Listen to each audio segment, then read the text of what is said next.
when I've had such things that I wanted that looked impossible, but I could just feel in my gut that it was a no-brainer, and they would happen. I mean, it would defy all odds. All right, so say that better, because that was a contradictory statement. Looked impossible, but I knew it was possible. Which is it? It can't be both. Say it better.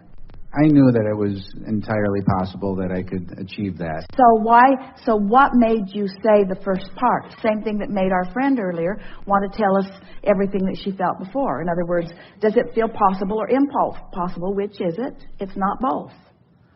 So, and you get to choose which it is and line up with the one you choose. That's really what we're wanting to say to you. So say all of that again, and be prepared for us to climb your tree again. Okay.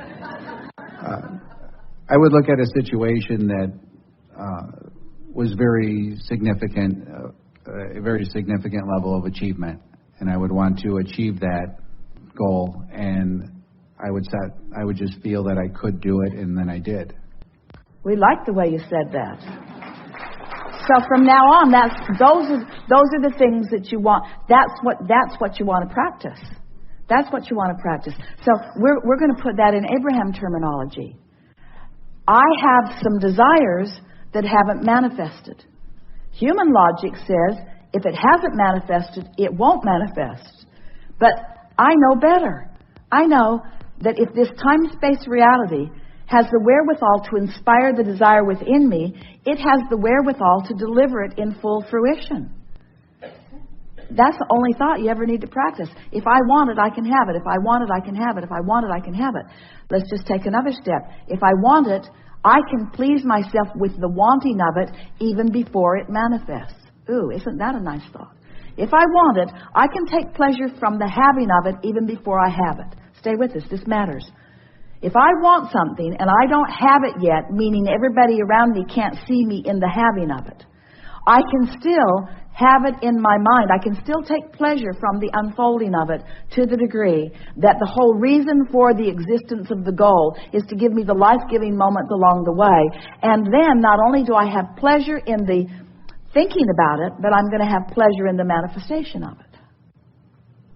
Can you see how this step 4 that we're talking about is, so I want this thing I want it. I'm asking for this thing I do not have. But I'm so not bound up in the not having of it. I'm so at one in my knowledge that it is coming that there's no absence of its vibration anywhere within me. I'm not longing for it. I'm not yearning for it. I'm not suffering for it. I'm not pleading for it. I like knowing that I want it. I like knowing that I want it. Because I know that when I want it, it is coming. And therefore, whether it's here right now in full manifestation or whether I'm on the trail of it, is the same for me. There's no absence of it in my vibration. Now I'm living happily ever after. And lots of good stuff's manifesting in my experience. The whole process of living happily ever after is to not spend an inordinate amount of time in step 1. Ask and get on with it. You let your parents train you in an inappropriate way. They made you suffer too much before they gave up the goods. Life is supposed to be good for you, and it's supposed to be good for you now and always. Nowhere was there anything that you signed that said, I will suffer for a specific amount of time before goodness is released to me. Not one of you signed that contract.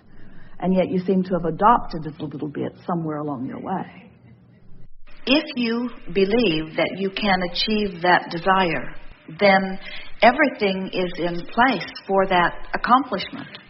In other words, when you want it and you believe it, then it must be. And while those words sound simple, it is not the easiest thing in the world to believe something that you don't have other evidence about. In other words, when someone says to you, or a lot of people say to you, the facts just don't support your wish, there just is not evidence about such and such, then you say, well, then I will be the first. And most people are not in a place of enough confidence in their ability to be or do or have whatever they choose, to do that immediately. When you focus on a fact, you offer a vibration about it, and if you do it long enough, it becomes your belief, which then becomes your point of attraction, which then validates it as truth. It's interesting, isn't it, that whatever you focus upon, if you do it long enough, becomes vibrationally who you are, and then it becomes your truth. And then you say, see, I was right. And we say, of course you're right. That's the way law of attraction works. So you can't use the fact that someone else created it or that it exists as your validating criteria about whether you should focus on it or not. You must use how you feel when you focus upon it as your validating criteria. It's hard to remember sometimes that what others think and even what the world seems to be showing as a reality doesn't mean diddly squat in relationship to your life. It's only what's active in your vibration that has anything to do with your life, you see. And the cause is vibrational, and it is felt in your belly. You can feel it in your emotional center. Humans forget that everything was a thought first, and then it became a manifestation. And so, in your human form, most of you get so caught up in your awareness of what is that it just sort of causes you to get stuck there longer than it needs to do. So we would encourage you where you focus upon what you want, and it is our promise to you that you can be, no matter what your request is, you can be the first on earth to accomplish things when you perform this simple formula of identifying what you want and do not longer contradict it with your observation that it has not yet changed. It's sort of the best way of describing it is there's this action journey you're on, which is what I see right now, which is what's manifested so far. And then there's this emotional journey, which is what the vibration has set into motion.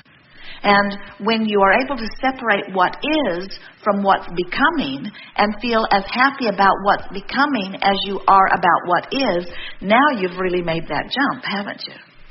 So it's just a little less practical human vantage point and a little more non-physical anticipation. That's all that is necessary. You know all of this. Turn your eyes from it and let the image in your mind's eye dominate. Whatever you're giving your attention to, you're including in your vibration. When you finally get that, then you have a whole different set of criteria with which to evaluate. When you are creating for your own satisfaction, it's easier to come into alignment with your desire. When you start factoring in the way other people will respond, there is a tendency to sort of clutter the vibration. There's a tendency, without meaning to sort of mess up your vibration. Try not to think too much about what public response to it will be.